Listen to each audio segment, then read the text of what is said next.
All right, guys. I like Nikki. She's not making any jokes about me. She's being very professional over here. Why Jaden? What in the end was the difference between him? Oh, why Jaden? Why not Jaden? Jaden, he's to us he was special in every way. On the field, off the field. I talked to him a couple times and I told him kind of what I told you guys the other day. Didn't really watch a lot of the quarterbacks hard during the season, being with the 49ers, and then I turned on Jayden for the first time here, and I couldn't believe it. I honestly couldn't believe how good he was. And saw him on TV, saw him on highlights and everything, but when you really study him as a quarterback, just as a quarterback, he's really, really good. And just the way he could process, the way he could see the field, go through reads, deliver on time, deliver with pressure in his face, take a hit and deliver a third down pass and move the chains.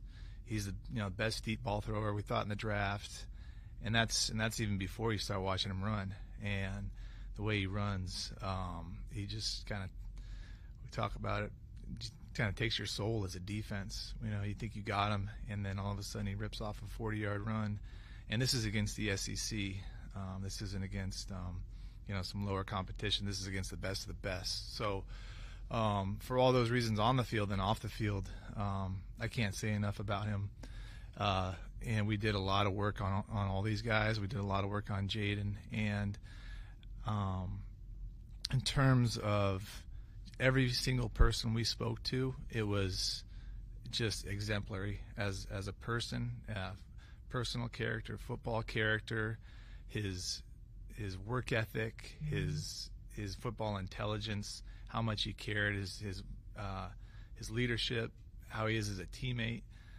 They were all exemplary, and we went back to high school. We went back to Arizona State and Herm Edwards, his personal quarterback coaches, his LSU and all the staffers at LSU, Brian Kelly there. Every single person you would talk to, it was the same answer. So we felt so good about how awesome of a person that he was on top of watching all that tape. So, it was really, it made us feel really, really good about making this pick. And if we could have run it up, we would have run that pick up. We waited a little while because I think they tell us to do that, but we couldn't be happier. When did you had said last week that you were still kind of working through some things, but when did you really settle on him for sure? Yeah, I think you guys kind of getting to know how we do things and going through the whole process I think is important. And I think I said this last week too. You don't want to make a decision until you have to, but because you never know what's going to happen. But that being said, we knew it was Jayden for a while, and it would have taken a lot for it to not be Jayden personally, or just in reality. I mean, and it was the building. The whole building was, I would say unanimous on that one, and it's easy to see why. Was there any opportunity to move up from 36 to get back into the first round? Was that ever in play? Yeah, if there was one of the players that we would have wanted to get up, we would have tried to, and we did. We made a couple calls, but nothing materialized.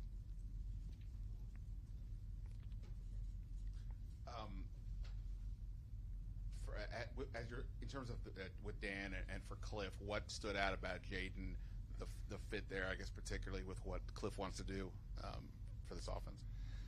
Yeah, I think with Cliff, what's great about Cliff is he can really mold the offense around anyone. And that's what one of his, as Q says, superpowers, right? So he's going to build the offense around Jayden, and he's worked with a lot of athletic quarterbacks, so he knows how to do that. And there's some terminology carryover. I think just as you go anywhere, there's terminology carryover and concept carryover, and they've discussed a little bit of that. So they're already vibing, and it's going to be, it's going to be a really great marriage with him and really all of our offensive coaches, Brian and Tavita and Blau in that room. And so we're just ready to surround him and support him to be the best he can. I hate to go back to this, but what What was sort of your reaction to the whole top 30, Top Golf, just the overall mass reaction to that? What did you think of all that? Try to, for me personally, we believed in what we did. We believed that it was a really good process and an enjoyable process. And, sometimes there's not a whole lot going on, when you're waiting 2 weeks or whatever for the draft, and there's not a whole lot to talk about, and something kind of gets legs, and it is what it is, But, I try not to worry about that too much. We'll always do an after-action plan and say, what could we have done better? What could we have done what could we have done better, really, or what did we do well also? And so we'll challenge ourselves. But I think in the end, it was almost overwhelmingly positive in terms of not only everybody's experience, but what we got out of it too. I don't know. We're going back and forth here. With regards to, you just said, like, sometimes there's not a lot to talk about. Some topics bubble up. That you guys were as quiet as you were became a notable subplot throughout this whole time, including going back to the coaching search. I guess just how much is it for you? Is that exactly what you wanted to be, go as dark as possible, and what did you kind of make of the reaction to the fact that nobody seemed to know what you guys were thinking? I think that's just a reflection of the people in this building and really being committed to this team and keeping what's in-house. So, I'm proud of our team for that. Proud of the people in this building for keeping things under wraps. What was that? Yeah. It's like my walk-off music. I can leave now. I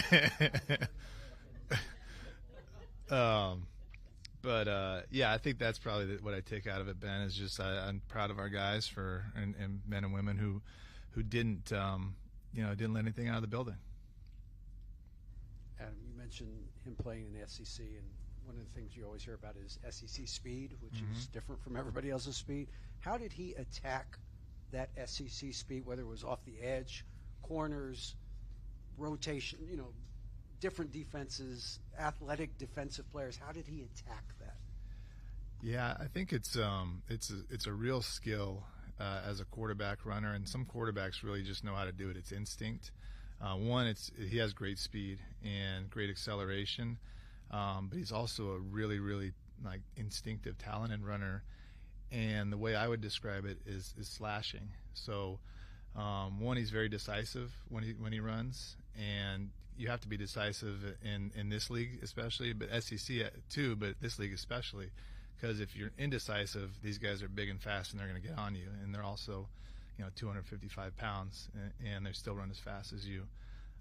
So what he does, he's very decisive, and he slashes. So he's never breaking down. He's never breaking stride. He's attacking edges.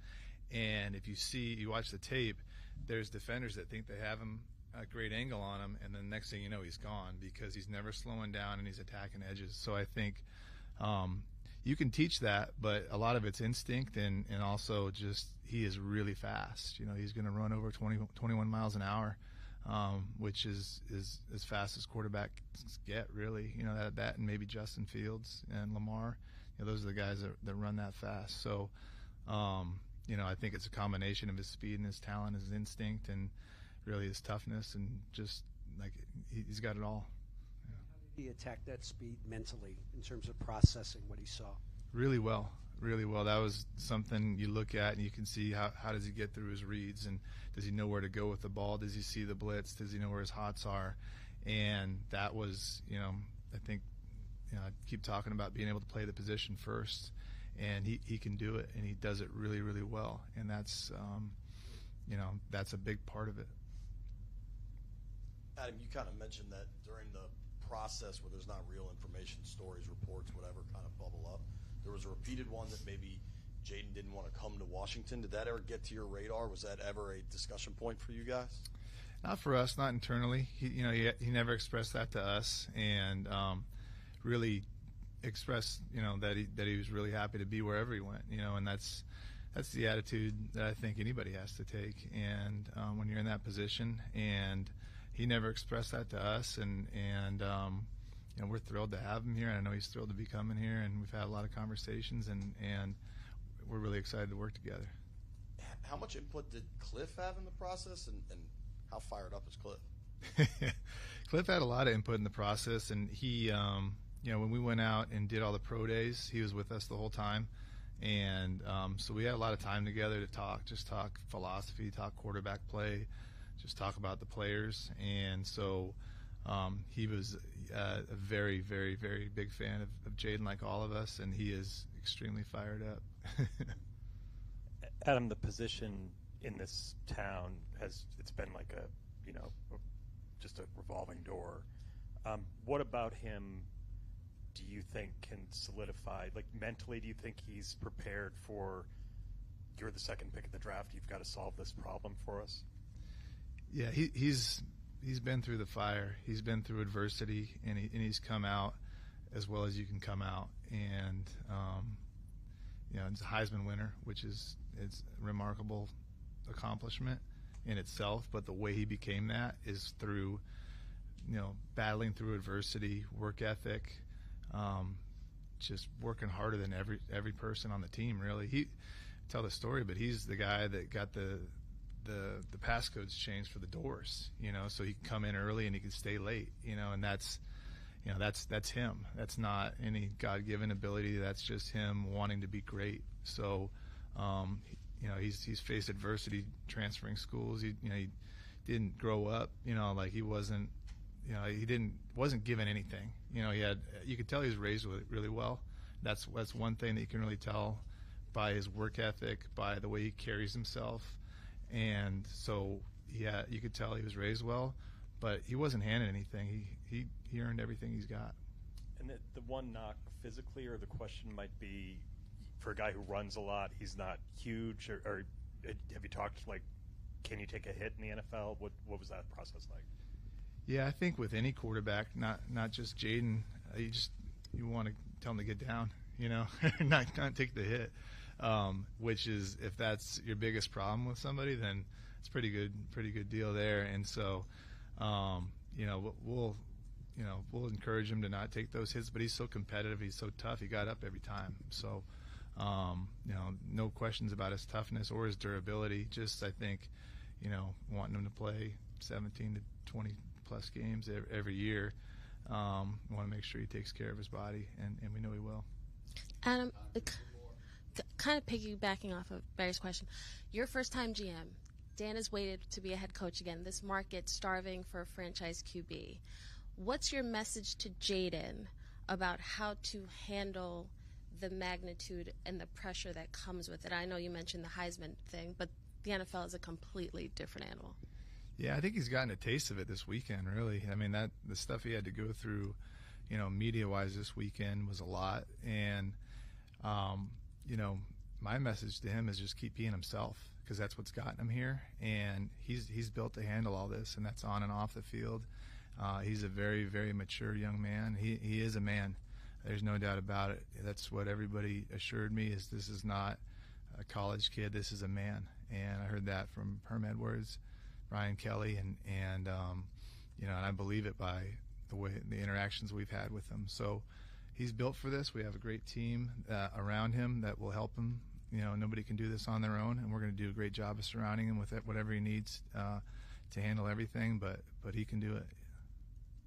Got time for one more.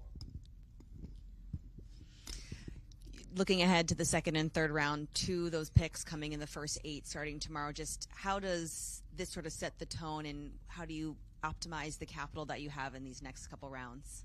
Yeah, there's a lot of great players left. We're 5 picks tomorrow, so we're really excited. And so we recalibrated a little bit before I came in here. Just talked about what we're gonna try to accomplish tomorrow, and doing the draft on the East Coast, it starts way later. So we'll have a lot of time tomorrow, and it's not like I'm going to be sleeping until 2. So those days are over. But I never slept until 2, not even in college. But we'll have a lot of time tomorrow to really strategize and see, all right, these are the players left on the board. And there's a lot of really good ones still, and we're going to get a lot of really good players tomorrow and Saturday as well. We're excited. All right. Appreciate it. Thanks, guys. Thanks for staying so late. It was, it's awesome just because of how it happened and what we got Jayden. So. Yeah, it was pretty cool. It was fun. You know, tomorrow will be a little busier, but yeah, this was awesome. It's a fun experience. Thanks for staying up with us. Yeah. All right. Yeah, I know. Seriously.